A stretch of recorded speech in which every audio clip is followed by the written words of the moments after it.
স্ট্রিটে ওয়াকফের সম্পত্তি আছে, আমি নাম ধরে বলে দেবো কত নম্বর দাগ। 5 নম্বর কামাকি স্ট্রিট, যেখানে তৃণমূল কংগ্রেসের পার্টি অফিস বিল্ডিং এ, ওখানে মদে আছে, বার আছে, অনেক কিছু আছে। ওটা মুসলমানদের ওয়াকফ প্রপার্টি লুট করে খাচ্ছে। সময় আসলে ওই জায়গাও আমরা উদ্ধার করব। আপনারা দেখছেন এসকে মিডিয়া 24 ঘন্টা। গণতন্ত্রের চতুর্থ স্তম্ভ হলো সত্য সংবাদ পরিবেশন করা। মানুষের জন্য কথা বলে যাব।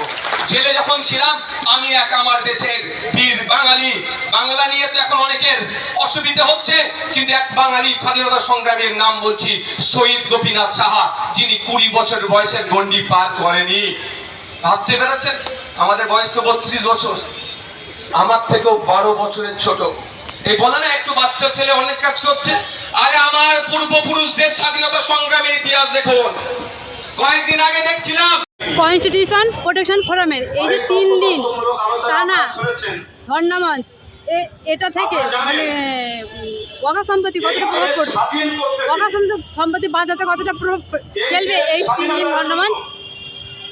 এটা পুরো হিন্দুস্তানে এই লড়াই পুরো লোক লড়ছে, কিন্তু আমাদের বাংলার সিএম মমতা ব্যানার্জি বলেছেন ওয়াকফ নিয়ে যাকে আন্দোলন করতে হবে কোথায় যেতে হবে, দিল্লি।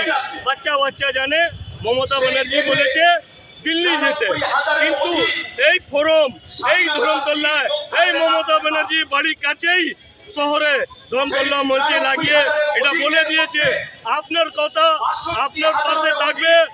আমরা বলছি আপনাকে এই মামলা নিয়ে আপনি গোলাগুলি করবেন না, গোলাগুলি করবেন না। আপনি আমাদেরকে বলবেন না কেন আমাদের আব্বা আজদাদ এই আল্লাহর রায় এই কবরস্থানে মসজিদে আতিমখানা স্কুলে মাদ্রাসা এই জমিন দিয়েছে, আমরা গোলাগুলি করবে? আপনার বাবা এই জমিন দিয়েছে না, তার জন্য আমরা বলছি মমতা ব্যানার্জিকে যে আপনি গোলাগুলি করবেন না। বলছিলাম এই রাজ্যের মুখ্যমন্ত্রী মাননীয় মমতা ব্যানার্জি, উনি মিড ডে মিলের জন্য মানে কুকুরদের জন্য, কুকুরের বাচ্চারা পর্যন্ত মিড ডে মিল পায়, কিন্তু মাদ্রাসা ছেলেদের জন্য, মাদ্রাসা ছাত্রছাত্রীদের জন্য কোনো সুযোগ নেই। কি বলবেন?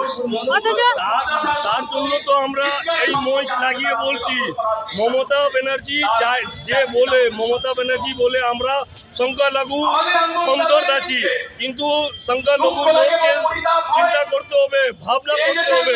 মমতা ব্যানার্জি RSS এজেন্ট আছে, 2 নম্বর এজেন্ট। 1 নম্বর agent Narendra Modi BJP party আছে, আর 2 নম্বরে মমতা ব্যানার্জি TMC পার্টি আছে। যদি মাদ্রাসায় মিড ডে মিল দিলেই RSS যে ওনার রাখা আছে, ওনার বস আছে, উনি ঘেমে যাবে। তার জন্য মমতা ব্যানার্জি কোনোদিন সংখ্যালঘু লোককে কিছু জিনিস দিবে না। আপনি দেখেছেন এখন আমাদের এরিয়াতে লাগিয়েছে, সবই এরিয়াতে আমাদের পাড়া আমাদের সমাধান। আপনি বলুন কার সমাধান হয়েছে? এই 15 বছর দিকে এই সরকার আছে, সমাধান করতে পেরেছে না। এই ইলেকশনে এসেছে, এখন বলছে আমরা বাড়ি বাড়ি গিয়ে সমাধান করে দিব, আর বলেছে এক একটা বুথে 10 লাখ টাকা দিব। এবারে এই 10 লাখ টাকা সব পার্টি অফিসে যাবে, মানুষের কাজের জন্য যাবে না। তার জন্য এই ফোরাম বলেছে আমরা সংবিধানকে বাঁচানোর জন্য এখানে 3 দিন না 3-5 বসবো, কিন্তু সংবিধানকে আমরা সামনে রেখে এই মঞ্চ লাগিয়েছি। এর আগে আমরা 26 তারিখে এখানে বসতে এসেছি সংবিধানকে সামনে রেখে, কিন্তু মমতা ব্যানার্জি পুলিশ থাকতে দিল না। আমাদের সিদ্দিকী তাও যিনি MLA, ওনাকে ঠুকা মুখা মেরে জেলে ভরে দিয়েছিল। 96 লোককে ভরেছিল, যার মধ্যে একজন আমি ছিলাম। জেলে গিয়েছিলাম, আমরা লকআপে গিয়েছিলাম। খাওয়ার জন্য আমাদেরকে খাবার দিয়েছিল না, আমাদেরকে সন্ধ্যাবেলা 3:30টার সময় ঢুকিয়েছিল, রাত্রেবেলা 9টার সময় খাবার দিয়েছিল। এরা জুলুম করছে। ইংরেজ ছিল, ব্রিটিশ ছিল, ব্রিটিশ এরকম করতো না।